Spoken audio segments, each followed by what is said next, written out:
Sugar patients చపాతీలోకి కాకుండా సంతృప్తిగా రైస్ కూడా తినవచ్చు.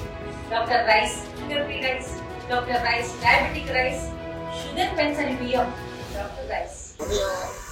డిపార్ట్మెంట్ వారికి మరియు ఎంఎస్ గారు మాకు అక్రమంగా పీడిఎస్ బియ్యం వ్యాన్లో ఏపీ 39 బియ్యం 34 బియ్యం తరలిస్తున్నారని మెసేజ్ రాగా రావులపాలెం మండలంలో మరి దేవరపల్లి గోపాలపురం గ్రామంలో ఆంజనేయ గుడి దగ్గర దారికాయగా మరి ఏపీ 39 బియ్యం 34 బొమ్మతి జాన్ అని వారు నరసాపురం నుండి 60 బస్తాల బియ్యం సుమారుగా 30 క్వింటాల బియ్యాన్ని పీడిఎస్ బియ్యాన్ని మరి మండపేట మండలం పెనుపల్లి గ్రామం తరలిస్తుండగా విజిలెన్స్ సిఐ గారు వారి సిబ్బందితోనూ ఎంఎస్ అయిన నేను తర్వాత మా విఆర్ఓ గారితోనూ విఆర్ఏ గారితో దారి కాసి ఆ బియ్యాన్ని పట్టుకోవడం జరిగింది.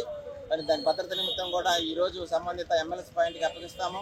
అలాగే తదుపరి చర్యల నిమిత్తం ఆ యొక్క డ్రైవర్ పైన బియ్యం తరలిస్తున్న వ్యాపారి పైన క్రిమినల్ చర్యల నిమిత్తం పోలీస్ స్టేషన్ వారికి వచ్చి రిపోర్ట్ చేయడం జరిగింది. పోలీసు వారు కూడా దీనిపై ఇన్వెస్టిగేషన్ చేస్తున్నారు. ఎటువంటి అక్రమ వ్యాపారం చేస్తున్న వీళ్ళపై కఠిన చర్యలు తీసుకుంటామని ఇందుమూలంగా మేము తెలియజేస్తున్నాం. మా డిపార్ట్మెంట్ కూడా వీళ్ళపై చర్యలు తీసుకుంటామని కూడా తెలియజేస్తూ తెలుగులో ఫాస్టెస్ట్ న్యూస్ ఇప్పుడు కొత్త అవతారంలో 5 సెకండ్లోనే పూర్తి వార్తా సమాచారం మీ చేతిలో. సోషల్ మీడియా ట్రెండ్స్ మీ కళ్ళ ముందుకే live TV and voice search options తో ఇప్పుడే డౌన్లోడ్ చేయండి. యాప్ లింక్ డిస్క్రిప్షన్ లో ఉంది.